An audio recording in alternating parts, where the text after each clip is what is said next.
Good morning बच्चों। मैंने अध्याय 2 चालू किया है बहुपद, जिसके इंट्रोडक्शन में मैंने आपको बताया था कि बहुपद क्या है। अब हम आज के वीडियो में बहुपद का मान निकालना, किसी चर x के लिए बहुपद का कैसे मान निकाला जाता है यही देखेंगे। और सबसे इम्पॉर्टेंट इस चैप्टर में है बहुपद के शून्यक। तो बहुपद के शून्यक का क्या अर्थ है तथा बहुपद के शून्यक को ज्ञात करने के लिए क्या करना पड़ेगा, यही हम अपने वीडियो से आज के सीखेंगे। ठीक है, देखते हैं। सबसे पहले हम बहुपद का मान निकालना। किसी भी चर x के लिए x का यदि मान दिया रहेगा तो उससे बहुपद का क्या मान होगा हम देखेंगे।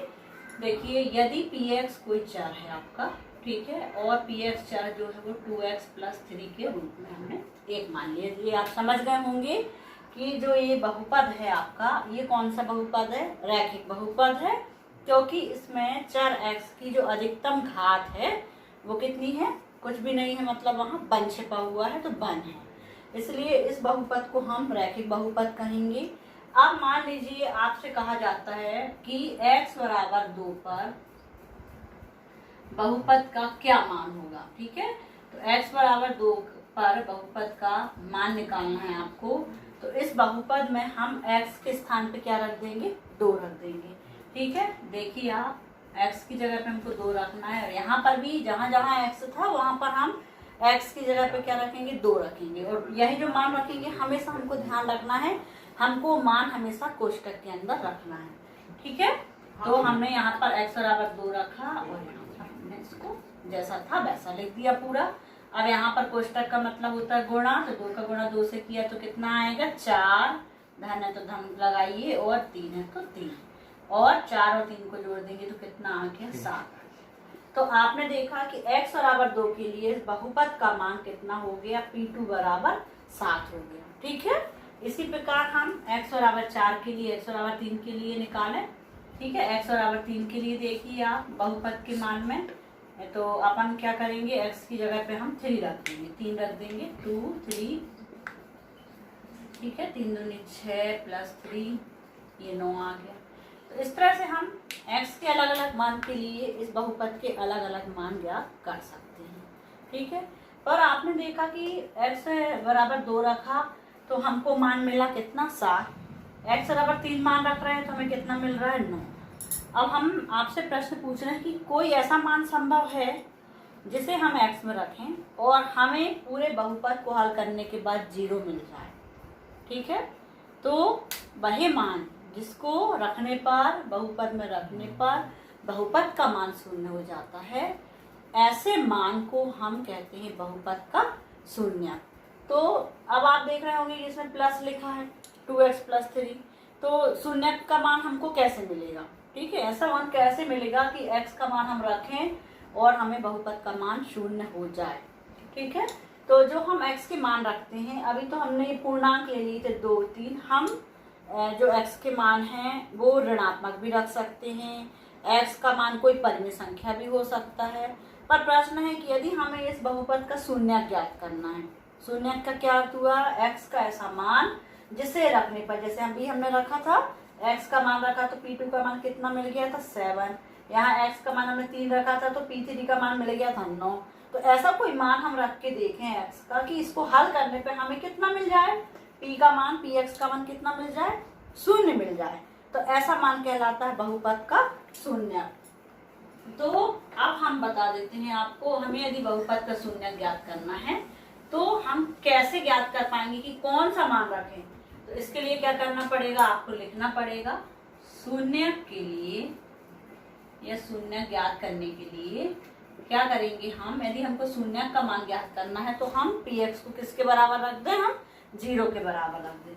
तो px = 0, ये आपकी शर्त हो गई कि आपको यदि शून्यक का मान ज्ञात करना है तो जो बहुपद है उसका मान आप 0 के बराबर रखेंगे और x के लिए हल कर देंगे।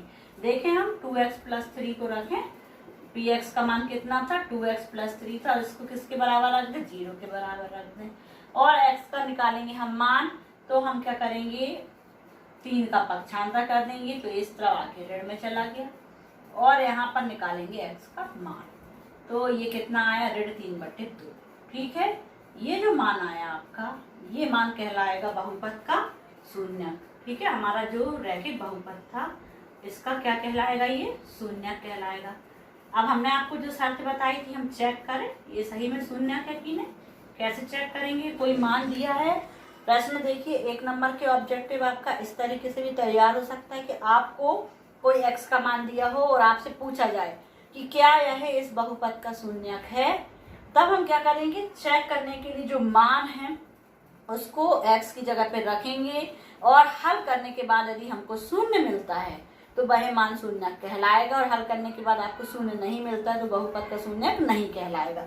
तो हमने इस तरीके से आपको बता भी दिया कि बहुपद का यदि आपको शून्यक निकालना, 1 नंबर का ऑब्जेक्टिव आपका फिर से यहाँ तैयार हो गया कि आपको कोई बहुपद दिया है और आपको उसका शून्यक पूछा जाता है, तो आप बहुपद को शून्य के बराबर रखेंगे और x के लिए हल करेंगे। ठीक है, रैखिक बहुपद में द्विघात बहुपद का हम अगले वीडियो में बताएंगे कैसे मान निकाला जाता है शून्यक का।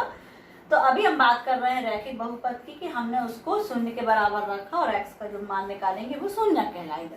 अब हम यहाँ पर चेक करते हैं, यदि ये मान शून्यक है तो हमें इस पे रखने पे कितना मिलना चाहिए, 0 मिलना चाहिए। ठीक है, जो हमारा बहुपद था x की जगह पे हम कितना मान रख रहे हैं, 3/2 परिमेय संख्या है, रहने दीजिए, उससे कोई फर्क नहीं पड़ेगा आपका। तो x की जगह पे हम रख देंगे 3/2 और इसको करेंगे हल। ठीक है, 2 और ये 2 आपके आंसर हर में थे, कट गए और यहाँ मिला हमको 3 और ये मिला 3, ये आपका फिर कट गया, यहाँ कितना मिल गया हमको, 0 मिल गया।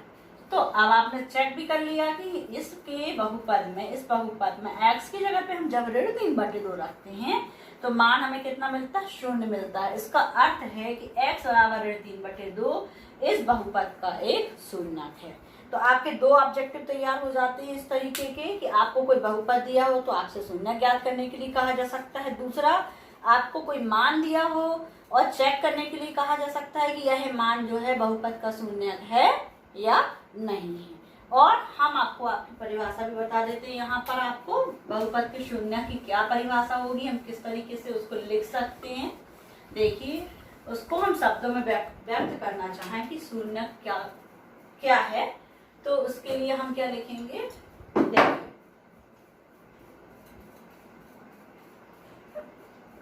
बहुपद का शून्यक हेडिंग है अपनी, x का ऐसा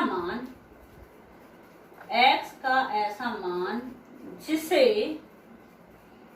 बहुपद px में रखने पर, ठीक है, x का ऐसा मान जिसे px में रखने पर px का मान, ठीक है, px का मान 0 हो जाता है, 0 हो जाता है, 0 हो जाता है। तो चर x के ऐसे मान को, चर x के ऐसे मान को शून्यक कहा जाता है। ठीक है, ये आपकी परिभाषा ही बन गई। और हमने आपको इसके पहले वाले वीडियो में बताया था कि जो रैखिक बहुपद होगा उसका केवल एक शून्यक होगा, ठीक है, और द्विघात बहुपद होंगे उसके अधिक से अधिक 2 शून्यक हो सकते हैं। देखिए रैखिक बहुपद का आप लिख भी लीजिए इसमें, नंबर 1 रैखिक बहुपद का केवल इसलिए लगाए क्योंकि एक ही इसमें बहुपद, एक ही शून्यक होता है। रैखिक बहुपद का केवल एक ही का मतलब है, वन नहीं समझिए आप, इसको लिखिए केवल एक ही शून्यक मान होता, कोई भी मान हो सकता है लेकिन एक होगा, उसकी संख्या कितनी होगी, 1 होगी। शून्यक रैखिक बहुपद का केवल एक ही शून्यक मान होता है। ये आपका रैखिक बहुपद का निष्कर्ष निकल गया। ठीक है, अब हम बात करते हैं, ठीक है, द्विघात बहुपद की। ठीक है, द्विघात बहुपद का जो रूप रहता है, द्विघात बहुपद, इसका हमने व्यापक रूप बताया था आपको, किस तरीके का होता है, ax की घात 2 धन, ठीक है, bx धन c, ये आपका है। और इसमें शर्त थी a का मान 0 के बराबर नहीं होना चाहिए। ये द्विघात बहुपद का व्यापक रूप हमने आपको बताया था। तो द्विघात बहुपद में x की अधिकतम घात कितनी होती है? 2 होती है। तो द्विघात बहुपद में अधिक से अधिक शब्द है आपके, अधिक से अधिक मतलब ज्यादा से ज्यादा कितने शून्य हो सकते हैं? 2 शून्य हो सकते हैं। ठीक है, अधिक से अधिक 2 शून्य हो सकते हैं। ठीक है, रैखिक बहुपद में केवल एक शून्य मान होता है और द्विघात बहुपद में अधिक से अधिक 2 शून्य हो सकते हैं। इसी प्रकार त्रिघात बहुपद, जिसका व्यापक रूप हम बता चुके हैं आपको, त्रिघात बहुपद ax की घात 3 धन bx की घात 2 धन cx धन d, ये आपका रूप है, आपको अच्छी तरह से याद कर लेना। ये व्यापक रूप है त्रिघात बहुपद का और इसमें आप समझ गए होंगे अब आप। ठीक है, त्रिघात बहुपद में अधिक x की अधिकतम घात कितनी है? 3 है। तो इसके अधिक से अधिक कितने शून्य हो सकते हैं? 3 शून्य मान हो सकते हैं, 3 शून्य हो सकते हैं। ठीक है, ये आपकी बात हो गई त्रिघात बहुपद की। ठीक है, रैखिक बहुपद की, द्विघात बहुपद की, त्रिघात बहुपद की। और रैखिक बहुपद का व्यापक रूप आप लिख लीजिए ax प्लस b, जहां आपका a बराबर नहीं है 0 के। ठीक है, इस आप सभी के व्यापक आपके व्यापक रूप भी हो गए हैं और इनके विषय में एक महत्वपूर्ण जानकारी आपको मिल गई है कि रैखिक बहुपद में केवल एक ही शून्य होता है। ये आपका विकल्प का एक क्वेश्चन तैयार हो गया। रैखिक बहुपद में खालिस्तान में आ सकता है, रैखिक बहुपद में शून्यकों की संख्या होती है, तो आप लिखेंगे खालिस्तान में 1। ठीक है, द्विघात बहुपद में अधिक से अधिक खालिस्तान शून्य हो सकते हैं 2, द्विघात बहुपद में अधिक से अधिक खालिस्तान शून्य हो सकते हैं, तो आपका आंसर होगा 3। इस तरीके से आपसे ऑब्जेक्टिव क्वेश्चंस आपके यहाँ बनते हैं जो पूछे जा सकते हैं एग्जाम में। ठीक है, अब